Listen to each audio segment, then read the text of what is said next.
ಓಂ ಶ್ರೀ ಗುರುಭ್ಯೋ ನಮಃ. ಹರಿ ಓಂ. ನಮೋ ನಮಃ ಸದ್ಗುರುಭ್ಯಃ ಸದ್ಗುರುಭ್ಯೋ ನಮೋ ನಮಃ. ನಮೋ ನಮಃ ಸದ್ಗುರುಭ್ಯಃ ಸದ್ಗುರುಭ್ಯೋ ನಮೋ ನಮಃ. ವೇದ ಶಿವ ಶಿವೋ ವೇದಃ ವೇದಾಧ್ಯಾಯೇ ಸದಾಶಿವಃ. ತಸ್ಮಾತ್ ಸರ್ವ ಪ್ರಯತ್ನೇನ ವೇದಮೇವ ಸದಾ ಜಪೇತ್. ನಮ್ಮ ಈ ಭಾರತ ಭೂಮಿಯಲ್ಲಿ ಅನಾದಿ ಕಾಲದಿಂದಲೂ ಋಷಿ ಮುನಿಗಳು ಅಮೋಘವಾದಂತಹ ತಪಸ್ಸನ್ನಾಚರಿಸಿ ನಮಗಾಗಿ ಕಂಡುಕೊಟ್ಟಂತಹ ಅಮೂಲ್ಯ ಸಂಪತ್ತು, ಅಮೂಲ್ಯವಾದಂತಹ ವೈಭವದಿಂದಲೂ ವಿಶೇಷವಾದಂತಹ ಅರ್ಥಪೂರ್ಣದಿಂದಲೂ ಮಾನವ ಕುಲಕ್ಕೆ ಒಳಿತನ್ನು ನೀಡುವಂತಹ ಯಾವುದಾದರೂ ಗ್ರಂಥ ರಾಶಿ ಇದ್ದರೆ ಅದಕ್ಕೆ ನಾವು ವೇದ ಎಂದು ಹೇಳಬಹುದು. ಈ ವೇದವನ್ನು ಅಪೌರುಷೇಯ ಎಂದು ನಾವು ಕರೆಯುತ್ತೇವೆ. ಕಾರಣ, ಈ ವೇದವನ್ನು ಯಾರೂ ಬರೆದಂತಹದ್ದಲ್ಲ, ಯಾರೂ ರಚನೆ ಮಾಡಿರ್ತಕ್ಕಂತಹದ್ದಲ್ಲ. ಸಾಮಾನ್ಯವಾಗಿ ನಾವು ಪುರಾಣ ಇತಿಹಾಸಗಳನ್ನು ತೆಗೆದುಕೊಂಡಾಗ ರಾಮಾಯಣವನ್ನು ವಾಲ್ಮೀಕಿಗಳು ರಚಿಸಿದರು, ಭಾರತವನ್ನು ವೇದವ್ಯಾಸರು ರಚಿಸಿದರು. ಅದೇ ರೀತಿ ನಾವು ಆ ಕವಿಯ ಹೆಸರಿಂದ ನಾವು ಕರೆಯಬಹುದು. ಈ ವೇದವನ್ನು ಯಾರು ರಚನೆ ಮಾಡಿದರು ಅಂದರೆ ಅದನ್ನು ಯಾರೂ ರಚನೆ ಮಾಡಿರ್ತಕ್ಕಂತಹದ್ದಲ್ಲ. ಆದ್ದರಿಂದಲೇ ಪುರುಷ ಪ್ರಯತ್ನವಿಲ್ಲದೆ ಯಾವುದು ಬಂತೋ ಅದಕ್ಕೆ ನಾವು ಅಪೌರುಷೇಯ ಅಂತ ಕರೆಯುತ್ತೇವೆ. ಯಾರೂ ಬರೆಯದೆ ಈ ಸಂಪತ್ತು ನಮಗೆ ಯಾವ ರೀತಿಯಾಗಿ ದೊರೆಯಿತು ಈ ಗ್ರಂಥ ಎಂದರೆ, ಅನೇಕ ವಿಧವಾದಂತಹ ಋಷಿ ಮುನಿಗಳು ತಪಸ್ಸನ್ನು ಮಾಡಿ ಕಂಡುಕೊಂಡಂತಹ ಆ ಪದಪುಂಜವೇನಿದೆಯೋ ಅದಕ್ಕೆ ನಾವು ವೇದ ಎಂದು ಕರೆಯಬಹುದು. ವಿಶೇಷವಾಗಿ ಒಂದೊಂದು ಮಂತ್ರವನ್ನು ಒಂದೊಂದು ಋಷಿ ದ್ರಷ್ಟಾರರಾಗಿ ಅದನ್ನು ಕಂಡುಕೊಂಡರು. ಸಾಮಾನ್ಯವಾಗಿ ನಾವು ಹೇಳಬಹುದಾದಂತೆ ಗಣಾನಾಂತ್ವ ಎಂಬತಕ್ಕಂತಹ ಮಂತ್ರ ಸಾಮಾನ್ಯ ನಮ್ಮೆಲ್ಲರಿಗೆ ಒಂದು ಸ್ಮೃತಿಯಲ್ಲಿ ಇರ್ತಕ್ಕಂತಹದ್ದು. ಈ ಗಣಾನಾಂತ್ವ ಮಂತ್ರವನ್ನು ನಾವು ಹೇಳುವ ಮುಂಚೆ ಹೇಳ್ತೇವೆ, ಗಣಾನಾಂತ್ವ ಗೃತ್ಸಮದೋ ಗಣಪತಿರ್ ಜಗತಿ. ಈ ಗಣಾನಾಂತ್ವ ಎಂಬತಕ್ಕಂತಹ ಮಂತ್ರ, ಗೃತ್ಸಮದ ಎಂಬತಕ್ಕಂತಹ ಋಷಿಯು ಗಣಪತಿಯ ಕುರಿತಾಗಿ ಛಂದಸ್ಸಿನಲ್ಲಿ, ಒಳ್ಳೆಯ ಛಂದಸ್ಸಿನಲ್ಲಿ ಯಾವುದನ್ನು ಕಂಡುಕೊಂಡರೋ ಅದಕ್ಕೆ ನಾವು ಆ ಗಣಾನಾಂತ್ವ ಮಂತ್ರವನ್ನು ಸೂಚಿಸಬಹುದು. ಅದೇ ರೀತಿ ಪುರುಷ ಪ್ರಯತ್ನವಿಲ್ಲದೆ ಬಂದಿರತಕ್ಕಂತಹ ಈ ಜ್ಞಾನ ರಾಶಿಗೆ ವೇದ ಎಂಬತಕ್ಕಂತಹ ಹೆಸರು. ವೇದ ಎಂದರೆ ಜ್ಞಾನ ಎಂಬತಕ್ಕಂತಹ ಹೆಸರಿದೆ. ಅದೇ ರೀತಿ ಈ ವೇದಗಳಲ್ಲಿ ಈ ವೇದ ರಾಶಿ ವಿಪರೀತವಾಗಿ ಇತ್ತು. ಈ ವೇದ ರಾಶಿ ಏನಿತ್ತು, ಮುಂದೆ ಬರ್ತಕ್ಕಂತಹ ನಮ್ಮ ಒಂದು ಅಧರ್ಮದ ಕಾರಣದಿಂದಾಗಲೋ, ನಮ್ಮ ಸ್ಮೃತಿಯ ಲಬ್ಧತೆಗೆ ಇರಲು ಸಾಧ್ಯವಾಗದೆಯೋ, ಮಹರ್ಷಿಗಳಾದಂತಹ ವೇದವ್ಯಾಸರು, ಕೃಷ್ಣದ್ವೈಪಾಯನರಾಗಿರ್ತಕ್ಕಂತಹ ಅವರು ಈ ವೇದವನ್ನು ವಿಭಜನೆ ಮಾಡಿದರು. ವೇದವನ್ನು ವಿಭಜನೆ ಮಾಡಿದ ಕಾರಣ ಅವರಿಗೆ ವೇದವ್ಯಾಸ ಎಂತಕ್ಕಂತಹ ಹೆಸರು ಬಂತು. ಅವರು ವೇದವನ್ನು ವಿಭಜನೆಯನ್ನು ಮಾಡಿ 4 ವೇದಗಳಾಗಿ ಮುಖ್ಯವಾಗಿ ಅದನ್ನು ತೆಗೆದುಕೊಂಡು ಋಗ್ಯಜು ಸಾಮಾಥರ್ವಗಳಾಗಿ ಅದನ್ನು ವಿಂಗಡಣೆಯನ್ನು ಮಾಡಿದರು. ಅದೇ ರೀತಿ ಈ ಯಜುರ್ವೇದ ಎಂಬತಕ್ಕಂತಹದ್ದು, ಅದರಲ್ಲೂ ನಾವು ಈಗ ಪಾರಾಯಣೆಯನ್ನು ಮಾಡತಕ್ಕಂತಹದ್ದು ಕೃಷ್ಣ ಯಜುರ್ವೇದ ಅಂತ. ಸಾಮಾನ್ಯವಾಗಿ ಎಲ್ಲ ವೇದಗಳಲ್ಲೂ ಸಹ ಸಂಹಿತೆ, ಬ್ರಾಹ್ಮಣ ಮತ್ತೆ ಆರಣ್ಯಕ, ಈ ರೀತಿಯಾಗಿ 3 ಭಾಗಗಳಾಗಿ ವಿಂಗಡಣೆಯನ್ನು ಮಾಡಲಾಗಿರುತ್ತದೆ. ಅದೇ ರೀತಿ ಸಂಹಿತೆಯಲ್ಲಿ ಯಾವ ಕ್ರಿಯೆಯನ್ನು ಮಾಡುತ್ತಿರುವೆಯೋ ಅದರ ಬಗ್ಗೆ ಇರುತ್ತದೆ, ಬ್ರಾಹ್ಮಣದಲ್ಲಿ ಆ ಕ್ರಿಯಾ ವಿಧಿ ಇರುತ್ತದೆ. ಅದೇ ರೀತಿ ಅರಣ್ಯದಲ್ಲಿ ವಿಶೇಷವಾಗಿ ಪಠಿಸಬೇಕಾಗ್ತಕ್ಕಂತಹ ಮಂತ್ರ ಇರುತ್ತದೆ. ನಮ್ಮ ಈ ಕೃಷ್ಣ ಯಜುರ್ವೇದದಲ್ಲಿ ಯಾವ ರೀತಿ ಇರುತ್ತದೆ ಎಂದರೆ, ಇದರಲ್ಲಿ ಸಂಹಿತೆಯೂ ಇರುತ್ತದೆ, ಸಂಹಿತೆಯಲ್ಲಿ ಬ್ರಾಹ್ಮಣವೂ ಮಿಶ್ರವಾಗಿರುತ್ತದೆ, ಈ ಬ್ರಾಹ್ಮಣದಲ್ಲಿ ಸಂಹಿತೆಯೂ ಮಿಶ್ರವಾಗಿರುತ್ತದೆ. ಇದೆಲ್ಲವೂ ಮಿಶ್ರವಾಗಿರ್ತಕ್ಕಂತಹ ಕಾರಣ ಇದಕ್ಕೆ ಕೃಷ್ಣ ಯಜುರ್ವೇದ ಎಂಬತಕ್ಕಂತಹ ಹೆಸರಿಂದ ನಾವು ಸೂಚಿಸುತ್ತೇವೆ. ಅದೇ ರೀತಿ ಈ ಕೃಷ್ಣ ಯಜುರ್ವೇದಕ್ಕೆ ತೈತ್ತರೀಯ ಎಂಬತಕ್ಕಂತಹ ಒಂದು ವಿಶೇಷವಾಗಿರ್ತಕ್ಕಂತಹ ಸೂತ್ರವನ್ನು, ಶಾಖೆಯನ್ನು ಇದಕ್ಕೆ ನಾವು ಈ ಹೆಸರಿಂದ ಕರೆಯುತ್ತಾ ಇದಕ್ಕೆ ತೈತ್ರಿಯ ಸಂಹಿತೆ, ಇದರಲ್ಲೇ ಬರ್ತಕ್ಕಂತಹದ್ದು ತೈತ್ರಿಯ ಬ್ರಾಹ್ಮಣ, ಇದಕ್ಕೆ ಇರ್ತಕ್ಕಂತಹ ಉಪನಿಷತ್ತು ತೈತ್ರಿಯ ಉಪನಿಷತ್ತು. ಈ ಉಪನಿಷತ್ತು, ಬ್ರಾಹ್ಮಣ ಮತ್ತೆ ಈ ಸಂಹಿತೆ ಎಲ್ಲವನ್ನೂ ಸೇರಿದಾಗ ಇದು 82 ಪ್ರಶ್ನೆಗಳಾಗಿ ಇದು ರೂಪುಗೊಳ್ಳುತ್ತದೆ. ಈ ಯಜುರ್ವೇದದ ಒಂದು ವಿಸ್ತೀರ್ಣತೆ 82 ಪ್ರಶ್ನೆಯಾಗಿರುತ್ತದೆ. ಈ ಯಜುರ್ವೇದದಲ್ಲಿ 44 ಪ್ರಶ್ನೆ ಸಂಹಿತೆ ಇರುತ್ತದೆ. ಅದೇ ರೀತಿ 10 ಪ್ರಶ್ನೆ ಬ್ರಾಹ್ಮಣ, ಮಿಕ್ಕಾದಂತಹ ಪ್ರಶ್ನೆ 10 ಪ್ರಶ್ನೆ ಆರಣ್ಯಕ, ಮಿಕ್ಕಾದಂತಹ ಪ್ರಶ್ನೆ ಈ ಬ್ರಾಹ್ಮಣ ಇರುತ್ತದೆ. ಈ ರೀತಿಯಾಗಿ ಈ ಬ್ರಾಹ್ಮಣವನ್ನು 3 ಅಷ್ಟಕಗಳಾಗಿ ವಿಂಗಡಣೆಯನ್ನು ಮಾಡಲಾಗುತ್ತದೆ. ಈ ಈ 3 ಅಷ್ಟಕಗಳಲ್ಲಿ ಈ ದಿನ ಪಾರಾಯಣೆ ಮಾಡಿರ್ತಕ್ಕಂತಹ ವಿಶೇಷವಾದಂತಹ ವೇದ ಭಾಗ ಯಾವುದೆಂದರೆ 3ನೇ ಅಷ್ಟಕದಲ್ಲಿ ಬರ್ತಕ್ಕಂತಹ 7ನೇ ಪ್ರಶ್ನೆ. ಅದೇ ರೀತಿ ಅಚ್ಛಿದ್ರ ಎಂಬತಕ್ಕಂತಹ ಹೆಸರಿನಿಂದ ಸೂಚಿಸುತ್ತೇವೆ. ವಿಶೇಷವಾಗಿ ಏಕಾದಶಿಯ ದಿನ ಯಾರು ಈ ಪ್ರಶ್ನೆಯನ್ನು ಪಾರಾಯಣೆ ಮಾಡುತ್ತಾರೋ, ಯಾರು ಈ ಪ್ರಶ್ನೆಯನ್ನು ಶ್ರವಣ ಮಾಡುತ್ತಾರೋ ಅವರ ಎಲ್ಲ ಪಾಪಗಳು ಶಮನವಾಗುತ್ತದೆ ಎಂದು ಸ್ಮೃತಿಯಲ್ಲಿ ಹೇಳಲಾಗಿದೆ. ಆದ್ದರಿಂದಲೇ ಈ ಅಚ್ಛಿದ್ರ ಪ್ರಶ್ನೆಯನ್ನು ಇಲ್ಲಿ ಪಾರಾಯಣೆ ಮಾಡಲಾಗಿದೆ. ಈ ವೇದಗಳಿಗೆ, ಈ ವೇದವನ್ನು ಇಷ್ಟೆಲ್ಲ ನಾವು ಓದುತ್ತೇವಲ್ಲ, ಇದು ಎಲ್ಲಿ ವಿನಿಯೋಗ ಎಂದರೆ ಯಜ್ಞದಲ್ಲಿ ಇದೆಲ್ಲ ವಿನಿಯೋಗವಾಗುತ್ತದೆ. ಪೌಂಡರೀಕವೋ, ಅಪ್ತೋರ್ಯಾಮವೋ, ವಾಜಪೇಯವೋ ಅಥವಾ ಅಶ್ವಮೇಧವೋ ಈ ಮಂತ್ರಗಳನ್ನು ಆ ಹೋಮಗಳಲ್ಲಿ ಹೇಳಿದಾಗ ಇದಕ್ಕೆ ಒಂದು ಪರಿಪೂರ್ಣತೆ ಬರುತ್ತದೆ. ಈ ಕಲಿಯುಗದಲ್ಲಿ ಆ ಹೋಮಗಳೆಲ್ಲವೂ ಮಾಡಲಿಕ್ಕೆ ಅಸಾಧ್ಯವೂ ಕಷ್ಟ ಸಾಧ್ಯವೂ ಆದ ಕಾರಣ ಆ ಯಾಗ ಫಲ ನಮಗೆ ಸಂಪೂರ್ಣವಾಗಿ ಬರಬೇಕೆಂದರೆ ವೇದದಲ್ಲೇ ನಮಗೆ ಆಜ್ಞೆ ಮಾಡುತ್ತದೆ. ಅನಾಯಾಸದಿಂದ ಆ ಯಾಗದ ಫಲ ನಮಗೆ ಯಾವ ರೀತಿ ಬರುತ್ತದೆ ಅಂದರೆ ಯಂಜಂ ಕ್ರತುಮಧೀತೆ ತೇನ ತೇನಾಸ್ಯೇಷ್ಟಂ ಭವತಿ. ಅಕಸ್ಮಾತ್ ನಿಮಗೆ ಆ ಯಜ್ಞವನ್ನು ಮಾಡಲು ಅಸಾಧ್ಯವಾದಾಗ ಆ ಯಜ್ಞ ಮಾಡುವಂತಹ ಮಂತ್ರಗಳು ಯಾವುದಿರುತ್ತದೆಯೋ ಆ ಮಂತ್ರವನ್ನು ನೀವು ಶ್ರವಣ ಮಾಡಿದರೆ ಈ ಎಲ್ಲ ಯಜ್ಞದ ಫಲ ನಿಮಗೆ ದೊರೆಯುತ್ತದೆ ಅಂತ. ಅದೇ ರೀತಿ ಈ ವೇದ ಶ್ರವಣದಿಂದ ಯಾವ ಫಲ ಎಂದರೆ ಯೈಯಂ ಕಾಮಯತೆ ಕಾಮಂ ತಂ ತಂ ವೇದೇನ ಸಾಧಗೆ. ನಿಮ್ಮ ಯಾವ ಕಾಮನೆಗಳಿದ್ದರೂ ಸಹ ಅದೆಲ್ಲವೂ ಸಹ ಈ ವೇದ ಶ್ರವಣದಿಂದ ನಮಗೆ ದೊರೆಯುತ್ತದೆ ಅಂತ. ಅದೇ ರೀತಿ ವಿಶೇಷವಾಗಿ ಈ ಅಚ್ಛಿದ್ರದಲ್ಲಿ ಎಲ್ಲ ವಿಧವಾದಂತಹ ಮಂತ್ರಗಳು ಈ ಅಳವಡೆಯಲ್ಲಿ ಗೊಂದಲಿದೆ. ಅದೇ ರೀತಿ ಇದರಲ್ಲಿ ವಿಶೇಷವಾಗಿ ಒಂದೆರಡು ಮಂತ್ರಗಳನ್ನು ಹೇಳುವುದಾದರೆ ಇದರಲ್ಲಿ ಕೂಷ್ಮಾಂಡ ಮಂತ್ರ ಎಂದು ನಾವು ಏನು ಹೇಳ್ತೇವೆ, ಪ್ರಾಯಶ್ಚಿತ್ತವಾಗಿ ನಾವು ಯಾವುದನ್ನು ಪಾರಾಯಣೆಯನ್ನು ಮಾಡುತ್ತೇವೋ, ಪ್ರಾಯಶ್ಚಿತ್ತಕ್ಕಾಗಿ ಯಾವ ಹೋಮವನ್ನು ಮಾಡುತ್ತೇವೋ ಆ ಕೂಷ್ಮಾಂಡ ಮಂತ್ರ ಬರುವಂತಹದ್ದು ಈ ಅಚ್ಛಿದ್ರದಲ್ಲೇ. ಅಚ್ಛಿದ್ರ ಎಂದರೆ, ಛಿದ್ರ ಎಂದರೆ ಪುಡಿ ಪುಡಿಯಾಗಿರ್ತಕ್ಕಂತಹದ್ದು, ಬೇರ್ಗಡೆಯಾಗಿರ್ತಕ್ಕಂತಹದ್ದು. ಈ ಬೇರ್ಗಡೆಯಾಗದೆ ಯಾವುದು ಸಂಪೂರ್ಣವಾಗಿರುತ್ತದೆಯೋ ಅದಕ್ಕೆ ಅಚ್ಛಿದ್ರ ಅಂತ ಹೆಸರು. ಇದನ್ನು ಯಾರು ಶ್ರವಣ ಮಾಡುತ್ತಾರೋ ಅವರಿಗೂ ಸಹ ಎಲ್ಲ ಕಾಮನೆಗಳು ಪೂರ್ಣವಾಗುತ್ತದೆ ಎಂಬತಕ್ಕಂತಹ ಉದ್ದೇಶ. ವಿಶೇಷವಾಗಿ ಇದರ ಒಂದು ಮಂತ್ರ ಪಠಣೆಯಿಂದ, ಮಂತ್ರ ಶ್ರವಣದಿಂದ ಯಾವ ಫಲ ಎಂದರೆ ಇದರಲ್ಲೇ ಬರುವಂತಹ ಒಂದು ಮಂತ್ರ ಇಷ್ಟೊತ್ತು ನಾವೆಲ್ಲರೂ ಶ್ರವಣ ಮಾಡಿದ್ದೇವೆ. ಆ ಮಂತ್ರ ತ್ರಿತೇ ದೇವ ಅಮೃಜತೈತದೇನಃ ತ್ರಿತ ಏತನ್ ಮನುಷ್ಯೇಷು ಮಾಮೃಜೆ ತಥೋ ಮಾ ಯದಿ ಕಿಂಚಿದಾನಶೆ ಅಗ್ನಿರ್ಮಾ ತಸ್ಮಾದೇನ ಸಹ. ಹಿಂದೆ ಸ್ವರ್ಗಲೋಕದಲ್ಲಿ ಎಲ್ಲ ದೇವಾನುದೇವತೆಗಳು ಸೇರಿ ಒಂದು ಯಜ್ಞವನ್ನು ಮಾಡುತ್ತಿದ್ದರಂತೆ. ಯಜ್ಞವನ್ನು ಮಾಡುತ್ತಿದ್ದಾಗ ಯಜ್ಞವೆಲ್ಲವೂ ಸಂಪನ್ನವಾದ ಮೇಲೆ ಉತ್ತರ ಪರಿಶೇಚನೆಯನ್ನು ಮಾಡುವಾಗ ಅದಿತೇನ್ವ ಮಗ್ಗಸ್ಥಾಹ ಅನುಮತೇನ್ವ ಮಗ್ಗಸ್ಥಾಹ ಎಂದು ಹೇಳಿ ನೀರನ್ನು ಪರಿಶೇಚನೆ ಮಾಡುವಾಗ ಆ ಯಜಮಾನನಾಗಿರ್ತಕ್ಕಂತಹ ಶುಕ್ರನಿಗೆ ತಿಳಿಯದೆ ಒಂದು ತೊಟ್ಟು ನೀರು ಅಗ್ನಿಯಲ್ಲಿ ಬಿತ್ತಂತೆ. ಅಗ್ನಿಯಲ್ಲಿ ಬಿದ್ದ ಕೂಡಲೇ ಆ ಅಗ್ನಿಯಿಂದ ಒಬ್ಬ ಪಾಪ ಪುರುಷ ಜನನವಾದ. ಆ ಪಾಪ ಪುರುಷ ಜನನವಾಗಿ ಅವನಿಗೆ ತ್ರಿತ ಎಂಬತಕ್ಕಂತಹ ಹೆಸರನ್ನು ಇಟ್ಟರು. ಈ ತ್ರಿತನು ದೇವತೆಗಳನ್ನು ಪ್ರಾರ್ಥನೆ ಮಾಡಿದರಂತೆ, ನೀವು ನಿಮ್ಮ ವಿಸ್ಮೃತಿಯಿಂದ ಒಂದು ತೊಟ್ಟು ನೀರನ್ನು ಅಗ್ನಿಯಲ್ಲಿ ಬಿಟ್ಟಿರಿ, ನನ್ನ ಜನನವಾಯಿತು, ನನ್ನನ್ನು ನೀವು ಪಾಪ ಪುರುಷ ಎಂದು ಕರೆದಿರಿ, ಇದರಲ್ಲಿ ನನ್ನ ತಪ್ಪು ಏನಿಲ್ಲ, ದೇವತೆಗಳು ಮಾಡಿದ ತಪ್ಪಿನಿಂದ ಅವನ ಜನನವಾಯಿತು, ನಾನು ಯಾವ ರೀತಿ ನನ್ನ ಪಾಪವನ್ನು ಕಳೆದುಕೊಳ್ಳಬೇಕು ಎಂದು ದೇವತೆಗಳನ್ನು ಪ್ರಶ್ನೆ ಮಾಡಿದಾಗ ಆ ದೇವತೆಗಳೆಲ್ಲ ಹೇಳ್ತಾರಂತೆ, ನಿನ್ನ ಪಾಪ ಯಾವಾಗ ಶಮನವಾಗುತ್ತದೆ ಎಂದರೆ ಯಾವ ಮನುಷ್ಯರು ಸಂಧ್ಯಾಕಾಲದಲ್ಲಿ ನಿದ್ರೆ ಮಾಡುತ್ತಿರ್ತಾರೋ ಅವರಲ್ಲಿ ಹೋಗು ನಿನ್ನ ಪಾಪವನ್ನೆಲ್ಲ ಇಟ್ಟು ಬಾ ಅಂತ ಹೇಳ್ತಾರಂತೆ.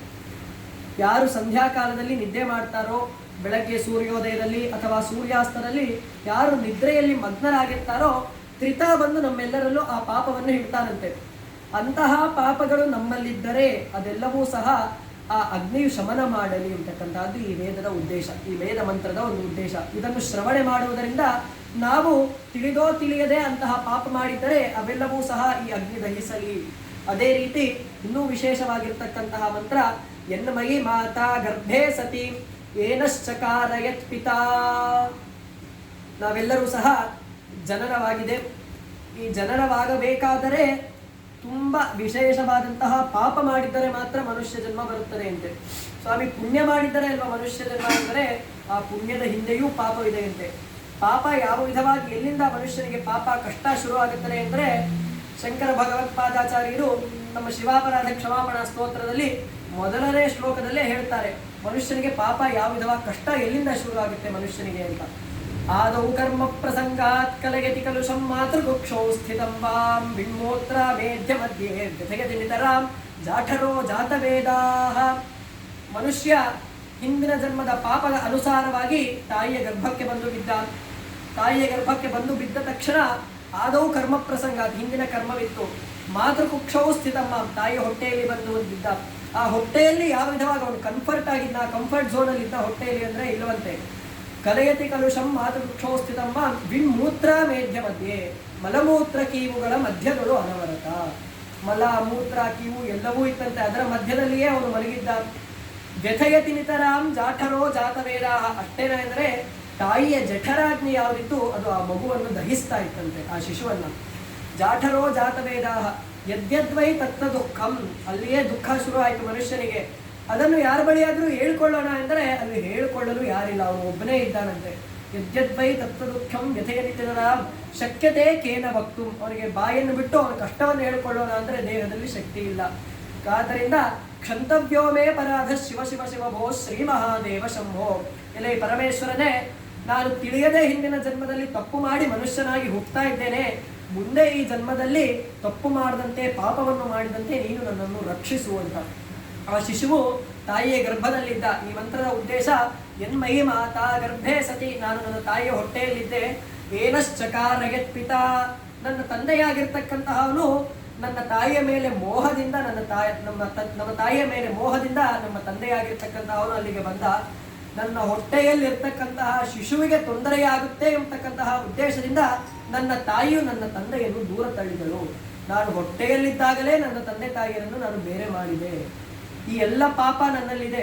ಅಂತಹ ಪಾಪ ನನ್ನಲ್ಲಿದ್ದಾಗ ನಾನು ಪುಣ್ಯಕರ್ಮವನ್ನು ಯಜ್ಞ ಯಾಗಾದಿಗಳನ್ನು ಮಾಡಲು ನಾನು ಯೋಗ್ಯನಲ್ಲ.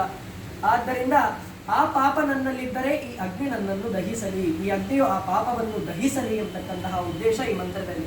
ಈ ವೇದವನ್ನು ಶ್ರವಣೆ ಮಾಡುವುದರಿಂದ ನಮಗೆ ತಿಳಿಯದೆಯೋ ಯಾವ ವಿಧವಾದಂತಹ ಪಾಪ ಮಾಡಿದ್ದರೂ ಸಹ ಅವೆಲ್ಲವೂ ಸಹ ಈ ವೇದ ಶ್ರವಣದಿಂದ ಶಮನವಾಗುತ್ತದೆ. ಅಂತಹ ವೇದವನ್ನ ನಾವೆಲ್ಲರೂ ಸಹ ರಕ್ಷಣೆಯನ್ನು ಮಾಡಬೇಕು. ಸಾಮಾನ್ಯವಾಗಿ ಧರ್ಮೋ ರಕ್ಷತೆ ರಕ್ಷಿತ ಅಥವಾ ವೇದೋ ರಕ್ಷತೆ ರಕ್ಷಿತ ಎಂದು ನಾವು ಹೇಳ್ತಾ ಇರ್ತೇವೆ.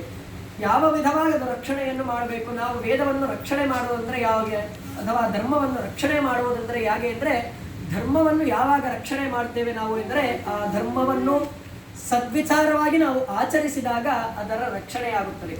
ಅದೇ ರೀತಿ ವೇದವನ್ನು ಯಾವ ವಿಧವಾಗಿ ರಕ್ಷಣೆ ಮಾಡೋದು ಎಂದರೆ, ಆ ವೇದವನ್ನು ಯಾರು ಓದಿರ್ತಾರೋ ಅಂತಹ ವೇದ ಓದಿರ್ತಕ್ಕಂತಹ ವಿಪ್ರರನ್ನ ನಾವು ಸದಾ ಪೂಜಿಸಬೇಕು. ಅಂತಹ ಆ ವಿಪ್ರರಿಂದ ಆಗಾಗ ನಾವು ವೇದ ಪಾರಾಯಣೆಯನ್ನು ಮಾಡಿಸುತ್ತಾ ಬರಬೇಕು.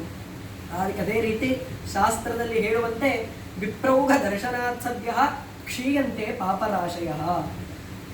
ವೇದವನ್ನು ಓದಿರ್ತಕ್ಕಂತಹವರಿಗೆ ವಿಪ್ರ ಎಂಬತಕ್ಕಂತಹ ಹೆಸರು. ಸಾಮಾನ್ಯವಾಗಿ ನಾವು ಹೇಳ್ತಾ ಇರ್ತೇವೆ ನಾವೆಲ್ಲರೂ ವಿಪ್ರರು, ವಿಪ್ರ ಸಂಘ, ಅಥವಾ ನಾವು ಯಾವಾಗ ವಿಪ್ರರಾಗ್ತೇವೆ ಅಂದರೆ ಸಾಮಾನ್ಯವಾಗಿ ತಿಂಗಳಿಗೊಂದು ಸತಿ ವಿಪ್ರ ನುಡಿ ಮ್ಯಾಗ್ಝೈನ್ ತರಿಸ್ಕೊಂಡು ನಾವು ವಿಪ್ರರಾಗೋದಿಲ್ಲ.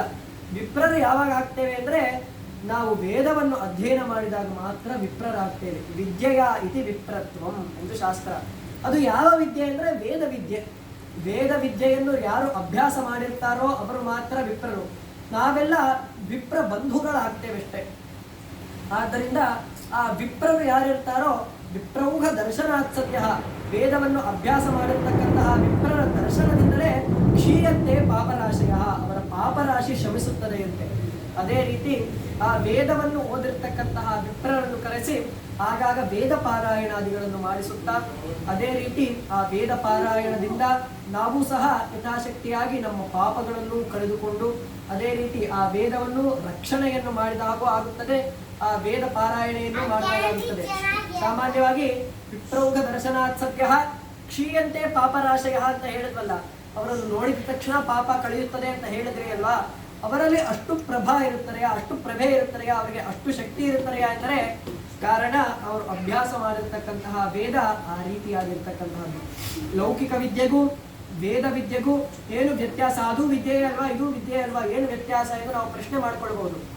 ಸಾಮಾನ್ಯವಾಗಿ ವೇದ ಇರ್ತಕ್ಕಂತಹದ್ದು ಆ ವೇದವನ್ನು ಯಾರು ಓದಿರ್ತಾನೋ ಅವನು ಸಾಮಾನ್ಯವಾಗಿ ಹೇಳಬೇಕಂದ್ರೆ ಅವನು ಯಾವ IAS IPS ಆಫೀಸರ್ಗೂ ಅವನು ಕಮ್ಮಿ ಇರುವುದಿಲ್ಲ. ಈ ವೇದವನ್ನು ಅಭ್ಯಾಸ ಮಾಡಿರ್ತಕ್ಕಂಥವನು ಅವನ ಮೇಧಾಶಕ್ತಿ ಅಷ್ಟು ಇರುತ್ತದೆ ವೇದವನ್ನು ಅಧ್ಯಯನ ಮಾಡಿರ್ತಕ್ಕಂಥವನು.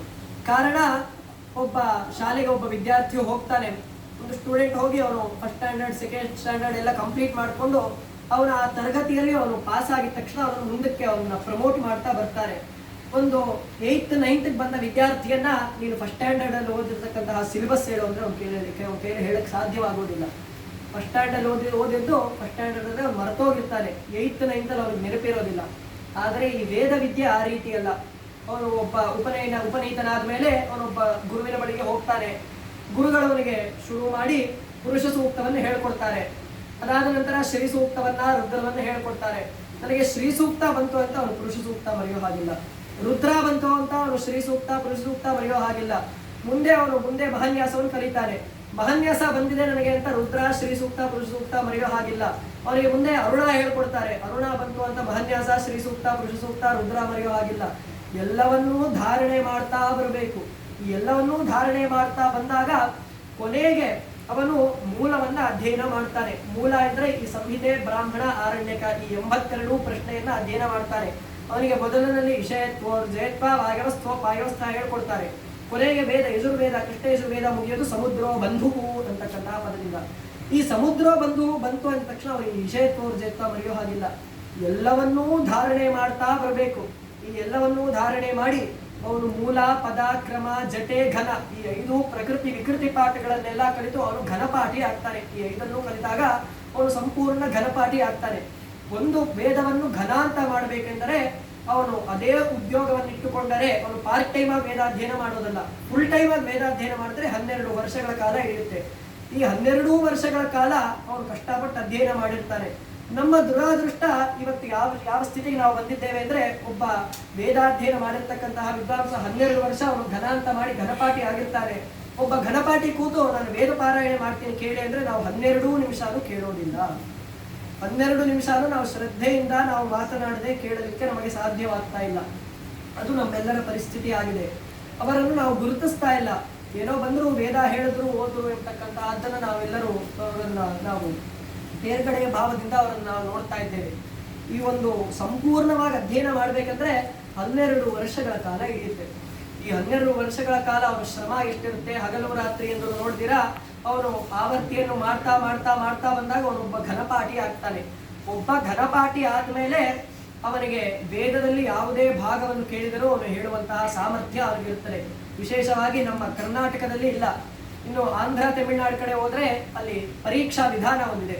ಶಲಾಕ ಪ್ರಶ್ನೆ ಅಂತಕ್ಕಂಥ ಪರೀಕ್ಷಾ ವಿಧಾನ, ಅವ್ರ ಟೈಪ್ ಆಫ್ ಎಕ್ಸಾಮಿನೇಷನ್ ಶಲಾಕ ಪರೀಕ್ಷೆ ಅಂತ. ಶಲಾಕ ಅಂದ್ರೆ ಒಂದು ಸೂಜಿ ಅಥವಾ ಚೂಪಾಗಿರುವಂತಹ ಒಂದು ಆಬ್ಜೆಕ್ಟ್ ಅಂತ ಹೇಳ್ಬೋದು. ಅವರು ಒಂದು ಸಂಹಿತೆಯೋ, ಬ್ರಾಹ್ಮಣವೋ, ಆರಣ್ಯಕೋ ಬುಕ್ ತಗೊಂಡು ಅವರೊಂದು ಸೂಜಿಯನ್ನು ಅಲ್ಲಿ ಚುಚ್ಚುತ್ತಾರೆ. ಎಲ್ಲಾದರೂ ಚುಚ್ಚಬಹುದು. ಪುಸ್ತಕದ ಯಾವುದೋ ಒಂದು ಮಧ್ಯಭಾಗದಲ್ಲಿ ಅವರು ಚುಚ್ಚುತ್ತಾರೆ. ಪೇಜನ್ನು ಓಪನ್ ಮಾಡ್ತಾರೆ. ಆ ಪೇಜಲ್ಲಿ ಯಾವ ಮನಸ್ಸಿದೆಯೋ, ಯಾವ ಮಂತ್ರ, ಯಾವ ಅನುವಾಕ ಇದೆಯೋ ಆ ಅನುವಾಕನ್ನು ಅವ್ರು ಹೇಳಬೇಕು. ಇದು ಶಲಾಕ ಪರೀಕ್ಷೆ ಅಂತಕ್ಕಂಥದ್ದು ಆಂಧ್ರ, ತಮಿಳುನಾಡಲ್ಲಿ ಈಗಲೂ ಆ ವಿಧಾನ ಇದೆ. ಅದೇ ರೀತಿ ಇನ್ನೂ ಒಂದು ಪರೀಕ್ಷಾ ವಿಧಾನ ಇದೆ. ಒಂದು ಕಡೆ ಕವಡೆ ಹಾಕ್ತಾರೆ. ಈ ಮೊನ್ನೆ ವಾರಣಾಸಿಯಲ್ಲಿ ಈ ಪರೀಕ್ಷಾ ವಿಧಾನ ನಡೀತು. ಕವಡೆ ಹಾಕ್ತಾರೆ, 3 ಬಾರಿ ಕವಡೆ ಹಾಕ್ತಾರೆ.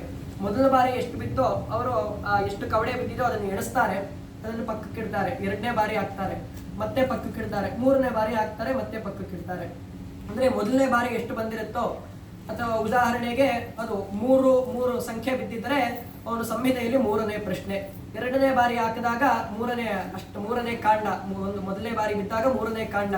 2ನೇ ಬಾರಿ ಬಿದ್ದಾಗ 5 ಅಂತ ಬಿದ್ದಿದ್ರೆ 3ನೇ ಕಾಂಡದಲ್ಲಿ 5ನೇ ಪ್ರಶ್ನೆ. 4ನೇ ಬಾರಿ ಹಾಕಿದಾಗ 4 ಅಂತ ಬಿದ್ದಿದ್ರೆ 3ನೇ ಕಾಂಡದಲ್ಲಿ 5ನೇ ಪ್ರಶ್ನೆ, 4ನೇ ಅನುವಾಕ. ಅದನ್ನು ಅವನು ಹೇಳಬೇಕು. ಆ ಕವಡೆ ಎಷ್ಟಾದ್ರೂ ಬೀಳಬಹುದು. ಒಂದು ಘನಪಾಠಿ ಆಗಿರ್ತಕ್ಕಂತಹವನು ಅಷ್ಟು ಸಾಮರ್ಥ್ಯ ಇರುತ್ತೆ ಒಬ್ಬ ಘನಪಾಠಿಗೆ, ಒಬ್ಬ ವೇದಾಧ್ಯಯನ ಮಾಡಿದವನಿಗೆ. ಅವನು ಅಷ್ಟು ಕಷ್ಟಪಟ್ಟು ಸದಾಕಾಲ ವೇದಾಧ್ಯಯನವನ್ನು ಮಾಡಿ ಮಾಡಿ ಮಾಡಿ ಮಾಡಿ ಅವನಿಗೆ ಏನಾಗಿರುತ್ತೆ ಅಂದ್ರೆ ಅವನು ಸ್ಮೃತಿ ಪೂರ್ತಿ ವೇದಾಧ್ಯಯನದಲ್ಲೇ ಇರುತ್ತೆ. ಆದ್ದರಿಂದಲೇ ಹೇಳ್ತಾರೆ ವೇದ ಶಿವೋ ವೇದ ವೇದಾಧ್ಯಾಯಿ ಸದಾಶಿವ. ವೇದವನ್ನು ಹೇಳ್ತಾ ಬಂದಾಗ ಅವನು ಸಾಕ್ಷಾತ್ ಸದಾಶಿವ ಸ್ವರೂಪನಾಗಿರ್ತಾನೆ. ಪರಮ ಪೂಜ್ಯರಾಗಿರ್ತಕ್ಕಂತಹ ಕಾಂಚಿ ಮಹಾಸ್ವಾಮಿಗಳು, ಚಂದ್ರಶೇಖರೇಂದ್ರ ಸರಸ್ವತಿ ಸ್ವಾಮಿಗಳು ಒಮ್ಮೆ ತಿರುಪತಿಗೆ ಹೋದರಂತೆ. ತಿರುಪತಿಯಲ್ಲೆಲ್ಲ ವೇದ ಪಾರಾಯಣೆ ಮಾಡ್ತಾ ಇದ್ರಂತೆ. ವೇದ ಪಂಡಿತರೆಲ್ಲ ಕುತ್ಕೊಂಡು ಆ ಕಡೆ 3 ಜನ, ಈ ಕಡೆ 3 ಜನ ಕುತ್ಕೊಂಡು ವೇದ ಪಾರಾಯಣೆ ಮಾಡ್ತಾ ಇದ್ರಂತೆ. ವೇದ ಪಾರಾಯಣೆ ಮಾಡ್ತಾ ಇದ್ದಾಗ ಸಾಮಾನ್ಯ ಗುರುಗಳು ಬಂದ್ರೆ ಎಲ್ಲ ಎದ್ದು ನಿಂತ್ಕೊಳ್ತಾರೆ. ಪರಮಾಚಾರ್ಯರು ಹೇಳಿದ್ರಂತೆ, ಎಲ್ಲರೂ ಎದ್ದು ನಿಂತ್ಕೊಳ್ಳಿ, ವೇದ ಪಾರಾಯಣೆ ಮಾಡ್ತಾ ಇದ್ದವರೆಲ್ಲ ಅಲ್ಲೇ ಕುತ್ಕೊಳ್ಳಿ, ನಾನು 3 ಬಾರಿ ನಿಮ್ಮನ್ನು ಪ್ರದಕ್ಷಿಣೆ ಮಾಡ್ತೀನಿ ಅಂತ ಹೇಳಿದ್ರಂತೆ ಪರಮಾಚಾರ್ಯರು. ಎಲ್ಲರಿಗೂ ಆಶ್ಚರ್ಯ ಆಯ್ತಂತೆ. ಅವರು ಜಗದ್ಗುರುಗಳು, ಅವರು ನಮಗೆ ಪ್ರದಕ್ಷಿಣೆ ಮಾಡ್ದ ಅಂದ್ರೆ ನಾನು ನಿಮಗೆ ಮಾಡ್ತಾ ಇಲ್ಲ ರೀ, ನಿಮ್ಮಲ್ಲಿರೋ ವೇದಕ್ಕೆ ನಾನು ಪ್ರದಕ್ಷಿಣೆ ಮಾಡ್ತಾ ಇದ್ದೀನಿ ಅಂತ ಹೇಳಿದ್ರಂತೆ. ಅಷ್ಟು ವಿಶಿಷ್ಟವಾಗಿರ್ತಕ್ಕಂತಹದ್ದು ವೇದ. ಈಗಲೂ ಸಹ ಮೊನ್ನೆ ಚೆನ್ನೈನಲ್ಲಿ ಸಂಪೂರ್ಣ ಘನಪಾರಾಯಣೆ ನಡೆಯಿತು. ಸಂಪೂರ್ಣ ಘನಪಾರಾಯಣೆ ಮಾಡುವಾಗ ಅಲ್ಲಿ ನೋಡಲಿಕ್ಕೆ ಬಂದವರು ದಿನವೂ ಸಹ ಬಿಲ್ಪತ್ರೆಯನ್ನು ತಂದು ಎಲ್ಲರ ತಲೆ ಮೇಲೂ ಒಂದೊಂದು ಬಿಲ್ಪತ್ರೆ ಇಡ್ತಾ ಬಂದ್ರಂತೆ. ಅವರು ಪ್ರಶ್ನೆ ಮಾಡಿದ್ರಂತೆ, ಯಾಕೆ ಬಿಲ್ಪತ್ರೆ ಇಡ್ತಾ ಇದ್ದೀರಾ ಅಂದ್ರೆ, ಸ್ವಾಮಿ ನೀವು ಹೇಳ್ತಾ ಇದ್ದೀರಾ ವೇದ ಶಿವ ಶಿವೋ ವೇದ ಅಂತ, ಸಾಕ್ಷಾತ್ ಶಿವಸ್ವರೂಪರು ನೀವು, ನಿಮ್ಮ ತಲೆ ಮೇಲೆ ಬಿಲ್ಪತ್ರೆ ಇಟ್ಟರೆ ಸಾಕ್ಷಾತ್ ಶಿವನಿಗೆ ಇಟ್ಟಂಗಾಗುತ್ತೆ ಅಂತ ಹೇಳಿ ಅವರು ನಮಸ್ಕಾರ ಮಾಡಿದ್ರಂತೆ. ಅಷ್ಟು ವಿಶಿಷ್ಟವಾಗಿರ್ತಕ್ಕಂತಹದ್ದು ಈ ವೇದ. ಈ ವೇದ ಶ್ರವಣದಿಂದ, ಈ ವೇದದಿಂದಲೇ ಬಂದಿರತಕ್ಕಂತಹದ್ದು ಪುರಾಣ, ಇದರಿಂದಲೇ ಬಂದಿರತಕ್ಕಂತಹದ್ದು ಇತಿಹಾಸ, ಇದರಿಂದಲೇ ಎಲ್ಲ ಮಿಕ್ಕ ಗ್ರಂಥಗಳೆಲ್ಲವೂ ಬಂದಿರತಕ್ಕಂತಹದ್ದು. ಸಾಮಾನ್ಯ ರಾಮಾಯಣ, ಮಹಾಭಾರತ, ಭಾಗವತ ಓದಿದರೆ ಎಷ್ಟು ಪುಣ್ಯವೋ ಅದಕ್ಕಿಂತಲೂ 2ರಷ್ಟು ಪುಣ್ಯ ಈ ವೇದವನ್ನು ಶ್ರವಣ ಮಾಡಿದರೆ ನಮಗೆ ದೊರೆಯುತ್ತದೆ. ಅಂತಹ ವೇದ ಶ್ರವಣವನ್ನು ನಾವೆಲ್ಲವೂ ಸಹ ಸಾಧ್ಯವಾದಷ್ಟು ಸಹ ವೇದ ಶ್ರವಣವನ್ನ, ವೇದ ಪಠನೆಯನ್ನು ಮಾಡೋಣ. ವಿಶೇಷವಾಗಿ ಯಾರು ಉಪನೀತರಾಗಿರ್ತಾರೋ ಅವರು ಸಹ ವೇದಾಧ್ಯಯನವನ್ನು ಮಾಡಲಿ. ಆದಷ್ಟು ಸಹ ಸಂಪೂರ್ಣ ವೇದಾಧ್ಯಯನವನ್ನು, ಸ್ವಶಾಖೆಯನ್ನಾದರೂ ವೇದಾಧ್ಯಯನ ಮಾಡಬೇಕು. ಮುಂದಕ್ಕೆ ಬರ್ತಾ ನಿಮ್ಮ ಸ್ವಶಾಖೆ ಯಾವುದು ಅಂದರೆ ಅವ್ರ ಸ್ವಶಾಖೆಯು ಮರೆತೋಗಿರುತ್ತೆ. ಯಾವುದು ನಮ್ಮ ತಂದೆ ಏನೋ ಯಜುರ್ವೇದ ಅಂತ ಹೇಳ್ತಾ ಇದ್ರು, ನಮ್ದು ಅದೇ ಇರಬೇಕು ಅಂತ ಹೇಳೋ ಪರಿಸ್ಥಿತಿ ಬರುತ್ತೆ. ಅದು ಆಗಬಾರದು ಎಂದರೆ ನಾವೆಲ್ಲರೂ ಸಹ ಆದಷ್ಟು ವೇದಾಧ್ಯಯನವನ್ನು ಮಾಡಬೇಕು. ವೇದಾಧ್ಯಯನ ನಮಗೆ ಸಂಪೂರ್ಣವಾಗಿ ಸಾಧ್ಯವಾಗೋದಿಲ್ಲ ಅಂದರೆ ಸಾಮಾನ್ಯವಾಗಿ ಮನೆಯಲ್ಲಿ ನಿತ್ಯ ಪೂಜೆಗೆ ಆಗುವಷ್ಟಾದರೂ ಶ್ರೀ ಸೂಕ್ತ, ಪುರುಷ ಸೂಕ್ತ, ರುದ್ರಾದಿಗಳನ್ನಾದರೂ ಮಕ್ಕಳಿಗೆ ಹೇಳಿಕೊಡುತ್ತಾ ಅಂತಹ ಆ ವೇದ ರಕ್ಷಣೆಯನ್ನು ಮಾಡುತ್ತಾ ನಾವೆಲ್ಲರೂ ಸಹ ಆ ವೇದ ಮಾತೆಯ ಕೃಪೆಗೆ ಪಾತ್ರರಾಗಿ, ವಿಶೇಷವಾಗಿ ಜಗದ್ಗುರುಗಳ ಕೃಪೆಗೆ ಎಲ್ಲರೂ ಸಹ ಪಾತ್ರರಾಗಿ ಆ ವೇದವನ್ನು ಆದಷ್ಟೂ ಸಹ ನಾವೆಲ್ಲರೂ ಪಾರಾಯಣದಲ್ಲಿ ಅಳವಡಿಸಿಕೊಳ್ಳುತ್ತಾ ವೇದ ಶ್ರವಣವನ್ನು ಮಾಡೋಣ. ಹರ ನಮಃ ಪಾರ್ವತೀ ಪತಯೇ ಹರ ಮಹಾದೇವ.